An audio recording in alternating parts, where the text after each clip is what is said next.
dari program studi pendidikan akuntansi kelas A. Di sini saya akan memaparkan materi tentang bahasa Indonesia dan ragam ilmiah.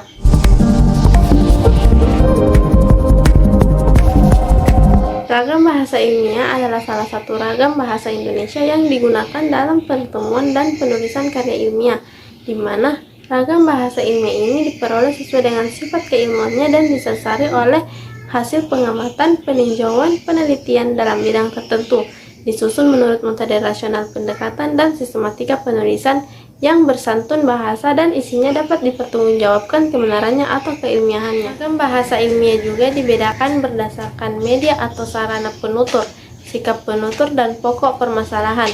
Ragam ilmiah berdasarkan media. Ragam bahasa dibedakan menjadi lisan dan tulisan. Ragam lisan digunakan untuk komunikasi langsung, sedangkan ragam tulisan disampaikan melalui huruf sebagai elemen utamanya.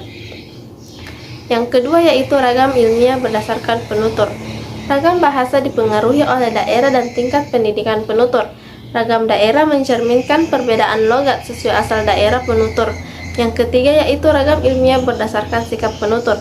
Ragam bahasa ilmiah berbeda sesuai dengan lawan bicara, seperti dalam komunikasi resmi atau dengan orang yang dihormati. Yang terakhir yaitu ragam ilmiah berdasarkan pokok permasalahan. Ragam bahasa ilmiah juga dipengaruhi oleh lingkungan, agama, dan profesi, dengan pemilihan kata yang menyesuaikan situasi.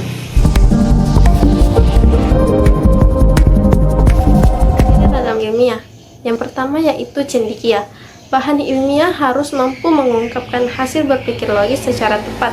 Penyusunan berbahasa harus sistematis, teratur, dan runtut sehingga menunjukkan kelogisan berpikir penulis. Contohnya yaitu, penelitian ini mengungkapkan metode kuantitatif untuk mengukur pengaruh variabel independen terhadap variabel dependen dengan mengungkapkan regresi linear. Nah, pada contoh tersebut, kalimat ini menunjukkan pemikiran logis dan runtut berdasarkan metode yang digunakan, serta menyajikan informasi dengan tepat dan teratur. Yang kedua yaitu lugas dan logis. Bahasa ilmiah harus bermakna harafiah, tidak bermakna ganda, dan sesuai dengan logika yang dapat diterima akal sehat. Hal ini membantu penulis menyampaikan gagasan dengan jelas dan dapat dipahami. Contoh yaitu fotosintesis adalah proses pertumbuhan mengubah energi matahari menjadi energi kimia dalam bentuk glukosa. Nah, pada contoh tersebut, kalimat ini lugas karena langsung menjelaskan proses fotosintesis tanpa makna ganda. Kalimat ini juga logis karena sesuai dengan pengetahuan ilmiah yang bisa diterima akal sehat. Yang ketiga yaitu jelas. Kalimat dalam bahasa ilmiah ini harus memiliki struktur yang makna yang jelas. Ini mempermudah penulis dalam menyampaikan gagasannya dan membantu pembaca memahami makna yang dimaksud. Contohnya yaitu, peningkatan kadar karbon dioksida di atmosfer berkontribusi terhadap pemanasan global karena gas ini menyerap panas dan memerangkapnya di atmosfer. Pada contoh tersebut, kalimat ini jelas dengan struktur yang baik dan makna yang mudah dipahami, sehingga pembaca langsung mengerti bagaimana karbon dioksida mempengaruhi pemanasan global. Ciri yang terakhir yaitu padat dan ringkas. Bahasa ilmiah harus padat, artinya tidak mencampur gagasan dengan unsur yang tidak relevan. Selain itu, bahasa juga harus ringkas tanpa menggunakan kata-kata yang berlebihan, sehingga ide yang disampaikan secara singkat dan efektif. Contoh, pendidikan karakter dapat membentuk siswa menjadi individu yang berintegritas. Nah, pada contoh tersebut, kalimat ini padat karena tidak ada informasi yang tidak relevan, dan ringkas karena disampaikan dalam kalimat singkat dan langsung menuju inti gagasan tanpa kata-kata yang berlebihan. Yaitu penggunaan ragam bahasa ilmiah. Penggunaan ragam bahasa ilmiah sangat luas dan dapat ditemukan dalam berbagai konteks, antara lain yaitu penulisan karya ilmiah.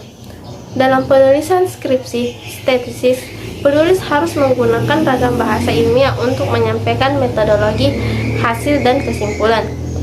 Misalnya dalam bagian metodologi, penulis harus menjelaskan metode penelitian yang digunakan dengan jelas dan sistematis. Penggunaan ragam bahasa ilmiah yang kedua yaitu laporan penelitian. Laporan hasil penelitian, baik yang bersifat internal maupun eksternal, harus ditulis dengan bahasa ilmiah agar dapat dipahami oleh rekan-rekan peneliti dan dapat dipublikasikan di jurnal akademik. Penyajian data dan analisis harus dilakukan secara akurat dan jelas. Penggunaan ragam ilmiah yang terakhir yaitu presentasi ilmiah. Saat mempresentasikan hasil penelitian di seminar atau konferensi, penggunaan bahasa ilmiah membantu menyampaikan informasi dengan profesional. Peneliti harus mengorganisir presentasi dengan baik dan menggunakan bahasa yang sesuai agar audiens dapat memahami materi yang disampaikan.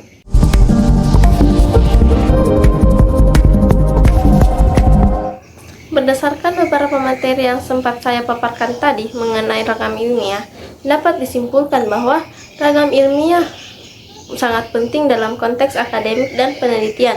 Dengan ciri-ciri yang jelas, penggunaan yang tepat, ragam ini membantu penulis dalam menyampaikan ide dan temuan dengan cara yang sistematis, objektif, dan mudah dipahami oleh pembaca. Penggunaan ragam ilmiah yang baik dapat meningkatkan kualitas karya ilmiah dan memperkuat kredibilitas penulis di kalangan akademisi. Oleh karena itu, penting bagi setiap penulis dan peneliti untuk menguasai ragam bahasa ilmiah agar dapat berkontribusi secara efektif dalam dunia ilmu pengetahuan.